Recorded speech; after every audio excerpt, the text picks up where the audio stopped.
All right, we are back here with Paul Purcell of Braddock and Purcell, taking your calls and emails on things to do with real estate. Although we've kind of strayed away, it's not really straying, because when you talk about homeowners associations or dues or taxes or all the things related to buying or selling a house, I'm actually kind of glad that's where the conversation sometimes goes, because we think of it as buying a house and selling a house. Right. That's got to be the simplest part of the deal for most people. You got your mortgages and all of the stuff and paperwork associated with that, but you've got inspections, you've got taxes, you've got rules, maintenance, all sorts of things. So it's kind of good that we broaden that out a little bit. And I think Jamelia in North Carolina is on the line. Jamelia, welcome to the show. Hi, how are you doing? Good, how are you? I'm doing well. What can we do for you? My question is, what impact does retail development, like around your neighborhood, have on the property? For example, if you live in a neighborhood and maybe like less than a half of a mile away, there's major retail and business development going on.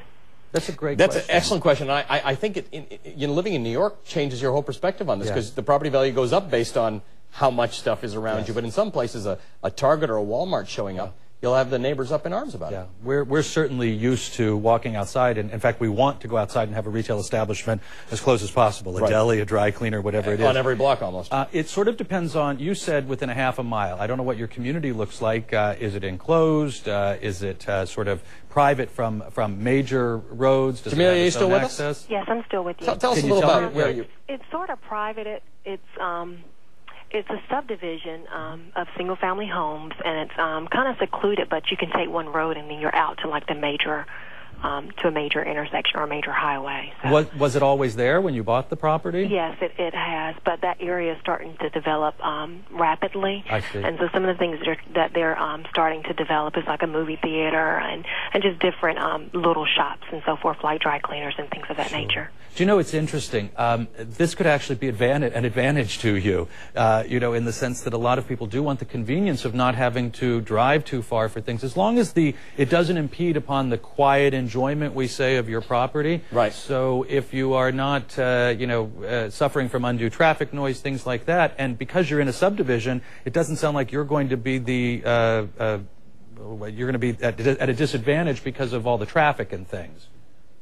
I have an email here that I wanted to ask you about. Bear with me a second while I get to it. The question is school taxes.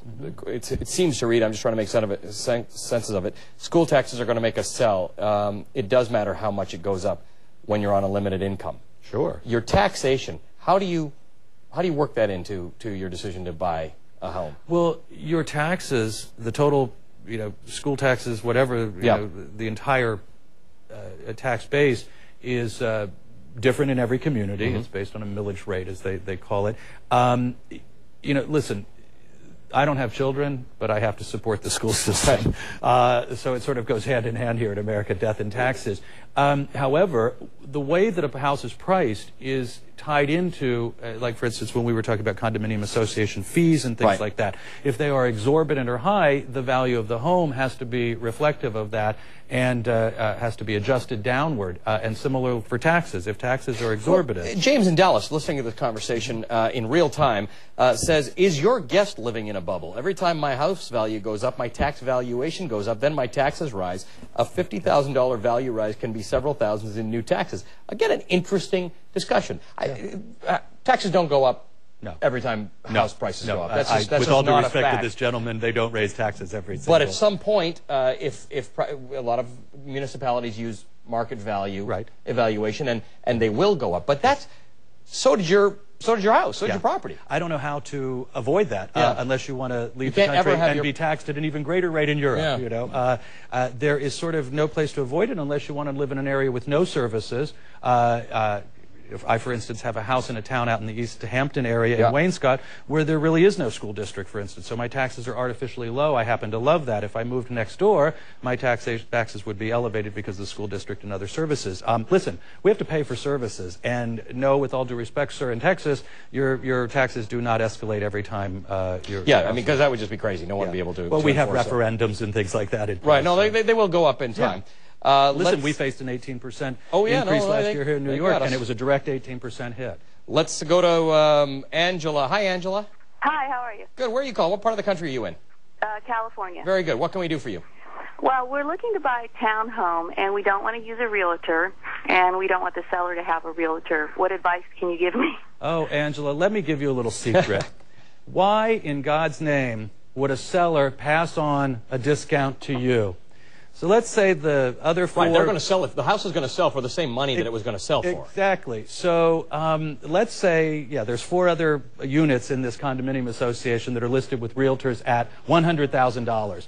This seller is not going to say, you know what, because you're such a nice person, I'd like to give this to you for $90,000. They'd like to still recoup the commission. So to me, you get what you pay for. There are no savings in life, and there's no seller stupid enough to want to negotiate below what he knows everybody else is getting in his neighborhood. The one good thing about realtors on the buying side is this is the stupidest sort of model, in my opinion. They'll work for free for as long as you want with the hopes that you're going to buy something from them. So. Right. And also, the other thing is I would never, ever negotiate. And I can tell you, I walk the walk with this one. I use a broker for everything I do because I will never negotiate on my own behalf. I'm not good at it, and I will never negotiate directly with the seller, and I wouldn't recommend you do because you're not qualified to. And they have one goal, and you have another. So unless you're a skilled negotiator, I'd probably use the services of a broker. That being said, brokers come in every size, shape, fashion, temperament. I have worked with some people whom you've met, fantastic people, and there are some departments where I say I think I'm a great negotiator, right. But there are some departments I say they actually do know, particularly in this market, again, a complicated market. If you were going to do a real estate transaction without a realtor, without a broker, which one do you do? Which one do you... You mean, do you sell or do you buy? Do you buy or do you sell on your own? If you're going to go at it alone, I kind of think... I probably would be the buyer rather than the seller, because I think even though I'm going to have to pay something, I think that what happens is if it's a great real estate agent, and that's an extremely important point. Yeah. I just read in the Times last week that right now in Long Island, Westchester County, and New York City, we have 92,000 real estate agents, up from 70,000 a year or two ago. Huge amount of people, big influx into this business, and you don't know if they're qualified, you don't really know, it's a very easy business to get into. Right. Sort of the new waitering and waitressing, which I think really demeans our profession. Yeah. However, having said that, I think on the selling side, I would rather pay the commission to get that kind of representation. If you are trying to do this yourself, you are relying on your marketing to get one person to walk through the door. Right. If you're using a broker, they are casting the widest possible net, and that's the only way you'll know what the value of your house is. All right, let's take a break. We'll come back with more of your calls and emails for Paul Purcell of Braddock & Purcell, 1-800-304-3638. Still some time to get your call in. Email is yourmoney@cnn.com.